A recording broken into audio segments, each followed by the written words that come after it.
wadamada gartay gobanimada yada garwaaqsaday xornimooyinan gaarugooy gaygii kaste guushayada jecel abal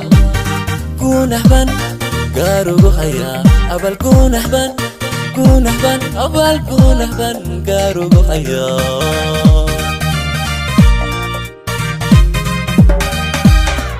wadamada gartay gobanimada yada garwaaqsaday xornimooyinan gaarugooy gaygii kaste guushayada jecel abal gunahban gaarugu haya abal gunahban abal gunahban gaarugu haya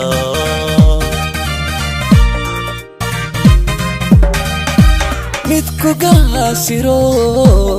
guushaada neceb kunta hooseeyo gudkan kala socda garabiyo xigaal gacalaygu tago libax kikaniyo kii galaday ogaa kii galaday ogaaye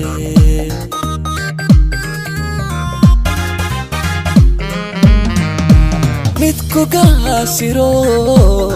guushaada neceb kunta hooseeyo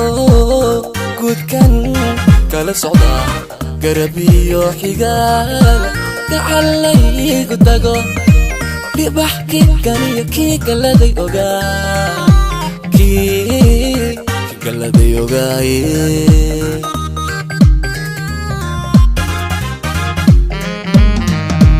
kala gaaray dadkani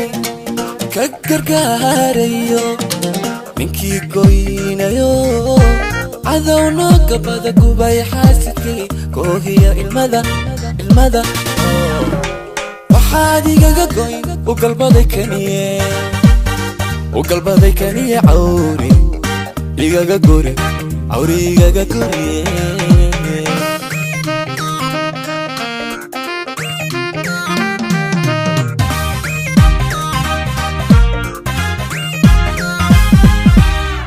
gayiyo hawada gaarulihiin nimcada gooyahaga calankoodkaaga sudan kalbiskuma helina geeri buu ku yimi imisa u go'ay u godgalay halyey imisa u go'ay u godgalay halyey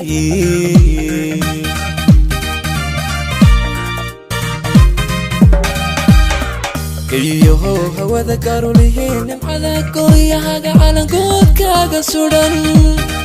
kalbiskuma helina geeri buu ku yimi imisa u go'ay u godgalay halyey imisa u go'ay u godgalay halyey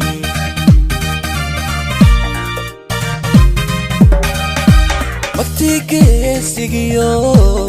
gashi baanu helay hoyo goblantaygu gabankeedii yahay garidhaaban laba ku kurseegtayo min xiskuuray buu gacal wehelu yahay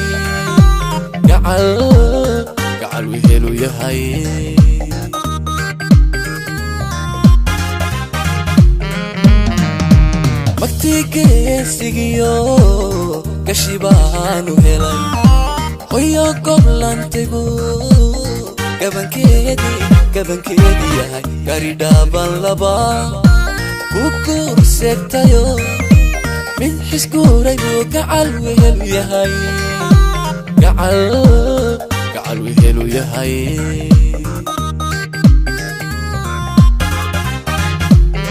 وأن أحافظ مخلصا على النظام الجمهوري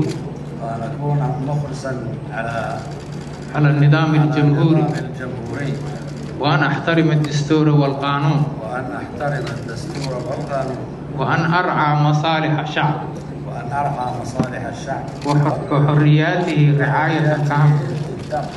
وأن أحافظ على وحدة الوطن واستقلاله وسلامة أراضيه والله على ما أقول شهيد. Et à la violence.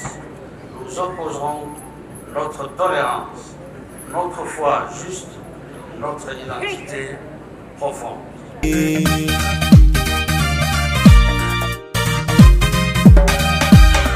كيهو هوذا كاروليهين على كويهاga calankooda sudan kalbiskuma eli lageeli buu ku yimi imisa go'ay sharaf bay noo tahay inaanu ka qayb galno xaflad ballaaran oo maamuus iyo qadarin ku mudan dhammaan geeska Afrika gaar ahaan ummadda reer Djibouti waxaan ka mid ahaa wafdi uu hogaaminayay madaxweynaha jamhuuriyadda Somaliland waxaan ka marakacaynaa in maanta si mug iyo miisaan leh jamhuuriyadda Somaliland loogu soo dhaweeyay iyo maamuuskeediina lagu buuxiyay goobta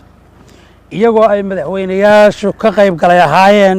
madaxweynaha jamhuuriyadda Djibouti oo lagu caleema saarayay goobta madaxweynaha jamhuuriyadda Somaliland madaxweynaha dalka Kenya madaxweynaha dalka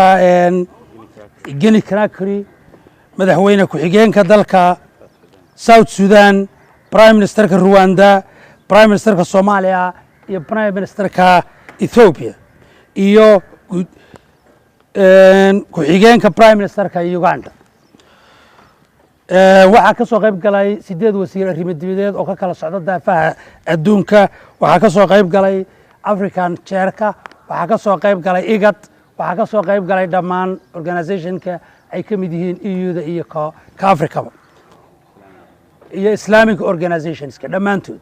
waxaanu aad iyo aad ugu faraxsanahay milgaha iyo karaamada Somaliland lagu soo dhaweeyay iyo goobta iyo sharafta ay ku buuxisay milgaheedii waxaan qiraynaa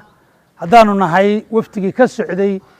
jamhuuriyadda Somaliland in dadka reer Djibouti iyo madaxdooduba ay si milga iyo maamuus la noogu soo dhaweeyeen dalkooda nana siiyeen protocolkii aanu ka mudnayn ee ummadda reer Somaliland ka mudan tahay waxaanu leenahay ummadda reer Somaliland iyo ummadda Djibouti waa walaalo aan waxba kala lahayn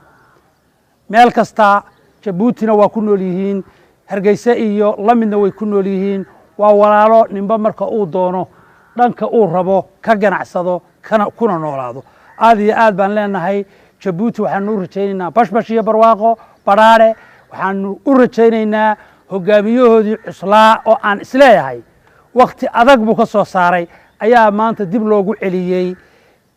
runtii caleema saarkii waxaanuna isleenahay wuu sii hogaamin doonaa waxaanuna garanaynaa inuu yahay hayin hogaamin kara ummadda reer Djibouti iyo guud ahaanba East Africa aad iyo aad baad u mahadsantihiin